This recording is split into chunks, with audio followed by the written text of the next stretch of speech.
tiem cilvēkiem, kurus es esmu izvēlējusies. Es vēlos, lai caur viņiem tiktu sadzirdēts viens cilvēks, tajā skaitā arī es, ar savām vēlmēm.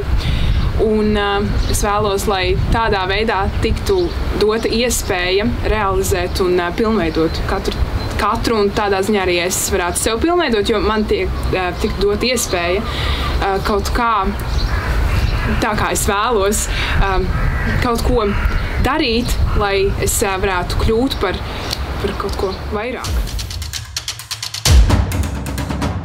Kā tu vispār nonāci pie šādas idejas? Kā tu vispār izdomāji? To labāk neprasu, jo tas bija tik ļoti mākoņos izsapņots sapnis. Es zināju, ka es vienmēr gribu būt uzņēmējs. Un zināju, ka es gribu darīt kaut ko, es negribu tur taisīt kaut kādus internetus un kodēšanu un kaut ko tādu. Man vajadzēja uztaisīt kaut ko fizikālu. Parādi. Tāds šeit mani veidotie gradzeni. Jā, tas ir kaut kas tev interesē.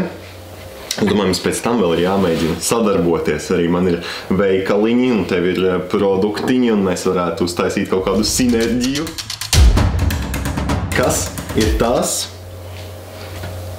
mērķis, ko tu gribi sasniegt ar šo? Tāds vismazākais varbūt mērķis, protams, lai citiem būtu cilvēkiem prieks par to, ko viņi var nopirkt, un sev radīt prieku ar to, ko viņi var nēsāt katru dienu. Ir šitie 900. gadu sākuma pareģojumi, kāds būs 21. gadsimts ar visu ar lidojošām mašīnām un rentgena redzi un visu kaut ko tādu. Domāju, ka pēc 100 gadiem kaut kas līdzīgs būs. Viss ir iespējams. Jā, man liekas, mēs esam tik cerīgi, ka viss attīstīsies tik šausmīgi ātri, ka mēs tiksim no pirmās mašīnas līdz pirmajai lidmašīnai un līdz pirmajam kosmosa kuģim. Tu domā, pēc laika mainīsies, ka tu reiz daudz ātrāk? Es domāju, es būšu šitā. Vai tu gribētu, lai tev būtu robots, kas tev pasaka, ko tev šodien uzvilkt? Nē. Tu gribētu? Es vispār esmu tā kā Steve's Jobs. Man ir 2 outfiti, un tad es no viņiem izvēlos. Jā.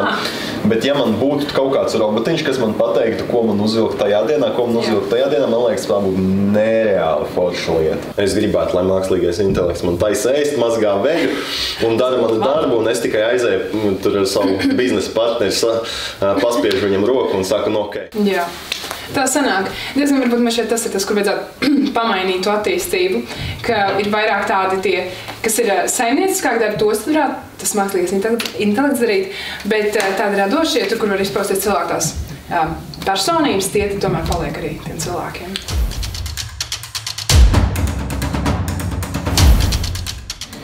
Es gribu redzēt to, ka tiek sadzirdēts jauniešu viedoklis. Mums jāpāriet no tās domāšanas, ka svarīgs ir tikai tas, kas tev maksā naudu, uz to, ka svarīgs ir tas, kas tevi emocionāli piepilda. Nu jā, jāveido ir tāda apkārtējā vide, kurā cilvēki vēlas palikt un būt.